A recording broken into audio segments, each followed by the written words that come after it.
Hello दोस्तों, मेरा नाम अंकित गंगवार और इस वक्त मैं आपके साथ इस वीडियो में लेकर के आया हूँ रिजर्व बैंक ऑफ इंडिया के द्वारा जारी ग्रेड वी ऑफिसर्स की जॉब के लिए उनका ऑफिशियल नोटिफिकेशंस। ठीक है, आप देख सकते हैं आपकी स्क्रीन पर इस वक्त post of officers in grade B RBI grade B के जो डायरेक्ट रिक्रूटमेंट जो करती है ग्रेड वी ऑफिसर्स के लिए, उसका नोटिफिकेशन उसने अभी हाल ही में जारी किया है और वही मैं लेकर के आपके सामने आया हूँ। और आज की इस वीडियो में हम फटाफट इस नोटिफिकेशन के जो इम्पोर्टेंट पॉइंट हैं जो हमारे नज़रिए से, हम फटाफट उनको देख लेते हैं। यानी कि मैं किसी भी नोटिफिकेशन में क्या क्या मेनली देखता हूँ, मैं वो आपके सामने फटाफट यहाँ पे बताने वाला हूँ। ठीक है, सबसे पहले अगर हम बात करते हैं कि नंबर ऑफ वैकेंसीज क्या है, यानी कि कितनी वैकेंसीज आरबीआई ने जारी करी हैं, तो टोटल 60 ग्रेड बी के ऑफिसर्स उसने बुलाए हैं, जिसमें जो जनरल कैडर के ऑफिसर्स हैं वो 40 हैं। और मेरा टारगेट यही वाला ऑफिसर है, क्योंकि मेरे पास केवल अभी फिलहाल ग्रेजुएशन है जिसके बेस पे मैं अप्लाई करने वाला हूँ। तो officers in grade B in general cadre हमारे पास टोटल कितने हैं मेरे भाई? 40 वैकेंसीज है, जिसमें 16 जनरल कैटेगरी के अनरिजर्व कैटेगरी में है, 4 ईडब्ल्यूएस कैटेगरी में है, 9 ओबीसी में, 7 एससी में और 4 एसटी कैंडिडेट के लिए रिजर्व हैं। ठीक है, वहीं इसके अलावा दो और कैटेगरीज हैं डीईपीआर ऑफिसर्स के लिए एंड डीएसआईएम कैडर में। तो इनमें दोनों में 10-10 क्या है मेरे भाई पोस्ट हैं। ठीक है, लेकिन इनके लिए जो एजुकेशन क्वालिफिकेशन का क्राइटेरिया होता है उसमें मास्टर्स मांगते हैं, रिस्पेक्टिव सब्जेक्ट जो भी होंगे वो आगे इस नोटिफिकेशन में आप लोग देख सकते हैं या फिर आपको मैं बता दूंगा। ठीक है, फिलहाल हम आगे बढ़ते हैं।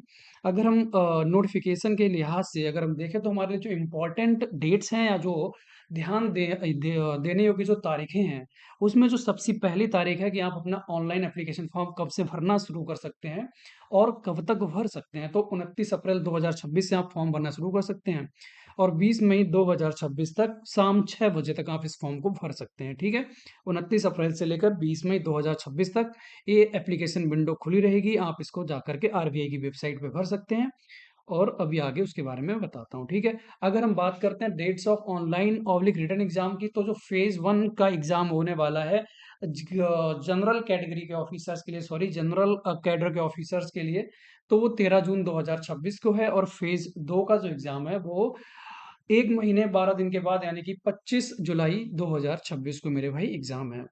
वहीं अगर हम बात करते हैं जो डीईपीआर और डीएसआईएम कैडर में जो ऑफिसर्स हैं उनके लिए फेज 1 का एग्जाम 14 जून को है और फेज 2 का एग्जाम जो है वो जुलाई 26 को होने वाला है। ठीक है, हम बात करते हैं एलिजिबिलिटी की, तो मेरे भाई एलिजिबिलिटी में नेशनैलिटी में आप भारतीय हो सकते हैं या फिर आप subject of Nepal, subject of Bhutan, Tibetan refugee और जो नीचे दी गई कंट्रीज हैं इनमें रहने वाले एक इंडियन ओरिजिन के पर्सन भी हो सकते हैं, मतलब यहाँ से आए हुए। ठीक है, लेकिन इन नीचे की जो 2, 3, 4, 5 नंबर की कैटेगरी है, इसके लिए आपके लिए जरूरी होगा कि आपके पास भारत सरकार के द्वारा इशू एक सर्टिफिकेट हो आपकी एलिजिबिलिटी का। वहीं अगर हम बात करते हैं एज लिमिट की, तो जो बेसिक एज लिमिट आरबीआई की पोस्ट के लिए रहती है मेरे भाई, आप मिनिमम 21 साल के और मैक्सिमम आपकी एज 30 साल होनी चाहिए।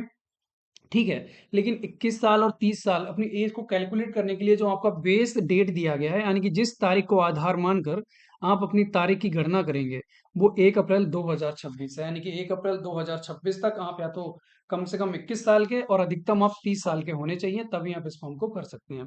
अगर आप 30 साल से अधिक हो गए तो आप इस फॉर्म को नहीं भर पाएंगे, अगर 21 साल से आप कम है तब भी आप इस फॉर्म को अप्लाई नहीं कर सकते हैं। ठीक है, वहीं अगर हम बात करते हैं मेरे भाई, इन्होंने थोड़ा और आसान कर दिया है, आपको डेट्स दे दी हैं कि यानी कि आपका जन्म 2 अप्रैल 1996 के बाद और 1 अप्रैल 2005 से पहले होना चाहिए, इनके बीच में होना चाहिए, तभी आप इस फॉर्म को भरने के लिए एलिजिबल हैं, अन्यथा आप एलिजिबल नहीं है। इसके अलावा एज रिलैक्सेशन की बात करें तो 5 साल एससी एसटी कैंडिडेट को, 3 साल ओबीसी कैंडिडेट को और 5 साल का जो मिलता है वो एक्स एम्प्लॉयज को मिलता है, जो कि बैंकिंग इंस्टीट्यूशंस के हो सकते हैं जिनकी सर्विस टर्मिनेट हो गई है फॉर सम रीजंस। ठीक है, of economy, sorry for some reasons of economy, bank going into liquidation and personal retrenched from governor. ठीक है, जो भी है। इसके अलावा अगर हम बात करते हैं 5 साल का जो होता है वो एक्स सर्विसमैन को भी मिलता है। ठीक है, यानी कि एक्स एम्प्लॉयज जो है बैंक के या जो एक्स सर्विसमैन है या जो कमीशन ऑफिसर्स हैं, इमरजेंसी कमीशन ऑफिसर्स या शॉर्ट सर्विस कमीशन ऑफिसर्स हैं, उनको भी 5 साल तक क्या मिलता है मेरे भाई? एज रिलैक्सेशन मिल सकता है। ठीक है, वहीं अगर हम बात करते हैं इसमें इंपॉर्टेंट एजुकेशन क्वालिफिकेशन की, तो आप देख सकते हैं मेरे भाई ग्रेजुएशन आपका पास हुआ होना चाहिए मिनिमम 60% मार्क्स आपके होने चाहिए, ठीक है। या फिर या फिर आप अगर एस सी एस टी या पीडब्ल्यूबीडी कैंडिडेट है तो आपके पास 50% मार्क्स आपके होने चाहिए।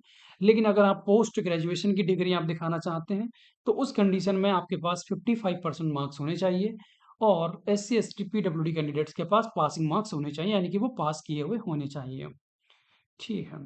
अब बात करते हैं इसमें आगे, जो DEPR और जो DSIM जो कैडर हैं, इनमें मेरे भाई आपके पास जो डिग्रीज होनी चाहिए वो मास्टर्स की होनी चाहिए। जैसे कि DEPR में आप देख सकते हैं नोटिफिकेशन में MA/MSc इन इकोनॉमिक्स और MA/MSc इन कोर्सेज जो कि क्वांटिटेटिव इकोनॉमिक्स है, मैथमेटिकल इकोनॉमिक्स है, अप्लाइड इकोनॉमिक्स, इस तरह के जो सब्जेक्ट दिए गए हैं जो कि इसमें दिए गए हैं नोटिफिकेशन में, वो आपके पास डिग्री होनी चाहिए। इसी प्रकार से DSIM के लिए भी है, ठीक है।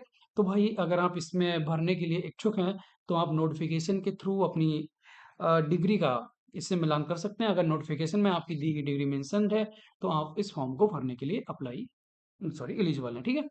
अगर हम बात करते हैं नंबर ऑफ अटेम्प्ट्स की, तो मेरे भाई जो कैंडिडेट जो कि जनरल कैटेगरी से या EWS कैटेगरी से है वो already appeared 6 time for phase 1 examination for this post are not eligible. यानी कि अगर आपने फेज 1 का एग्जाम ऑलरेडी 6 बार दे दिया है मेरे भाई, तो आप जनरल कैटेगरी से और EWS कैटेगरी से, तो आप इस फॉर्म को भरने के लिए अब एलिजिबल नहीं है। दोबारा से देख लीजिए मेरे भाई, बहुत इंपॉर्टेंट पॉइंट है। कैंडिडेट्स जो कि जनरल कैटेगरी से हैं और 6 बार फेज 1 का एग्जाम दे चुके हैं, वो अब इस एग्जाम को दोबारा नहीं भर सकते हैं, ठीक है। वहीं अगर हम बात करते हैं SC ST OBC और PWD के लिए, उनके पास अभी फिलहाल ऐसी कोई भी रिस्ट्रिक्शंस नहीं है, ठीक है। हम आगे बढ़ते हैं। SC ST OBC EWS PWBD candidates, हम इसको नहीं, हम आगे बढ़ते हैं थोड़ा सा। हमारे पास जो अगला मेन चीज जो इसमें पढ़ने वाला नोटिफिकेशन में रहेगा,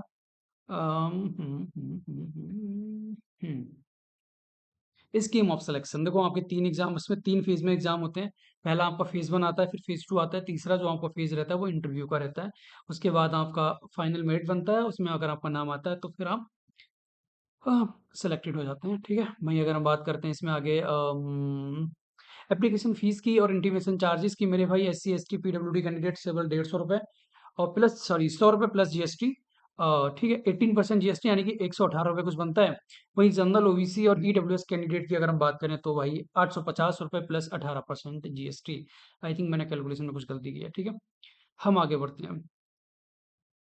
मोड ऑफ एप्लीकेशन, आप इसको ऑनलाइन क्या कर सकते हैं मेरे भाई, भर सकते हैं बैंक की वेबसाइट से, www.rbi.org.in के माध्यम से। अगर आप ये जानना चाहते हैं कि आपको ब्रीफ में कि आपको फॉर्म कैसे भरना है, तो आप यहाँ पर आके देख लीजिए, अपेंडिक्स 1 अच्छा नीचे दिया गया है। मुझे लगता है मैं बहुत नीचे आ गया हूँ। चलो यहाँ पर तो भी हम आएंगे तब देखते हैं। और हाँ, यहाँ पर भी हमारा लगभग मेन का हो ही गया है, जो हमें समझना था वो हम यहाँ पे समझ चुके हैं, ठीक है। अगर हाँ पे स्केल की बात करें तो मेरे भाई 78,450 रुपये आपका बेसिक है, और और आपका जो ग्रॉस रहने वाला है वो 1,54,936 रुपये। काफी बढ़िया सैलरी है मेरे भाई इनिशियल दिनों में।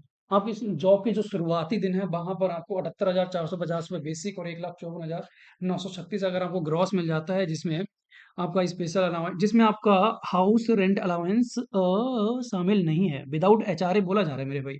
क्योंकि आप RBI में मोस्टली क्या होता है, RBI क्या करता है, खुद के एकोमोडेशंस प्रोवाइड करवाता है उनके ऑफिसर्स को। लेकिन अगर किसी वजह से किसी ऑफिसर को क्या मिलता है, एकोमोडेशन RBI प्रोवाइड नहीं करवा पाता है, तो वहां पर उस ऑफिसर को 15% क्या होता है, HRA पे किया जाता है शुरुआत में, ठीक है। 1,54,936 रुपये ग्रॉस है। बाकी हम आगे बढ़ते हैं। काफी अच्छा देखा जाए तो एक बेहतरीन है, बैंक से तो काफी बेहतरीन है। चलिए आगे बढ़ते हैं। और हाँ, बाकी यहाँ पे एग्जामिनेशन सेंटर्स दिए गए, जब आप फॉर्म भरेंगे तो आपको वहाँ पर भी दिख जाएंगे। आप अपना स्टेट चूज करेंगे, उसके हिसाब से जो भी वहाँ पे अवेलेबल एग्जाम सेंटर्स हैं वो आपको शो किए जाएंगे, फेज 1 और फेज 2 दोनों के लिए, ठीक है। वहीं अगर हम बात करते हैं, इसमें आगे बढ़ जाते हैं मेरे भाई, तो हमारे पास आता है, ओके, मुझे लगता है हमको नीचे जाना चाहिए। हाउ टू अप्लाई, ठीक है। सबसे मेन क्वेश्चन है कि हमको इस फॉर्म को किस तरह से भरना है। तो मेरे भाई सबसे पहले आप डेट जान लीजिए, 29 अप्रैल से लेकर के 20 मई 2026 शाम 6 बजे तक आप इस फॉर्म को भर सकते हैं। भरने के लिए आपको बैंक की वेबसाइट www.rbi.org.in पे जाना पड़ेगा। वहां पर जा करके आप इसको भर लीजिए, ठीक है। और इसमें एक चीज़ उन्होंने और दी गई है, आपका जो डिजी लॉकर है वो भी इंटीग्रेट किया गया है इस ऑनलाइन एप्लीकेशन फॉर्म के साथ में। कैंडिडेट आपको सबसे पहले में provide access to issued credential oblique documents, okay, and information through DigiLocker on voluntary basis में आप इसको दे सकते हैं, ठीक है। अगर हम बात करते हैं इस फॉर्म को भरने के लिए आपको क्या क्या जरूरत रहने वाली है, तो आपको एक फोटोग्राफ चाहिए होगा, आपको एक सिग्नेचर चाहिए होगा। सिग्नेचर के लिए आप मेन चीज़ जो नोटेबल है यानी कि नोटिसेबल है, आप नोट कर ले सकते हैं। आपका जो सिग्नेचर होगा वो काली स्याही से आपको करना है, यानी कि ब्लैक इंक आपको यूज़ करनी है अपना सिग्नेचर करने में। और आपको अपने बाएँ हाथ के अंगूठे का निशान भी अपलोड करना होगा। एक सादे पेपर पे, सफ़ेद पेपर पे करिएगा भैया, ब्लैक और ब्लू इंक के माध्यम से। इसके अलावा आपको एक हैंड रिटन डिक्लेरेशन भी देना पड़ेगा। और ये जो आप हाथ से लिखकर मेरे भाई वेबसाइट पे अपलोड करेंगे फॉर्म भरने के समय, वो एक सफ़ेद सादे कागज़ पे होगा और ब्लैक इंक से लिखा जाएगा। कैसी इंक होनी चाहिए मेरे भाई? ब्लैक इंक होनी चाहिए, ठीक है? काली स्याही से इसे भी लिखना है। और वो जो हैंड रिटन डिक्लेरेशन में आप जो मैटर लिखेंगे, वो मैटर आप यहाँ पर स्क्रीन पर मैंने हाइलाइट कर दिया है।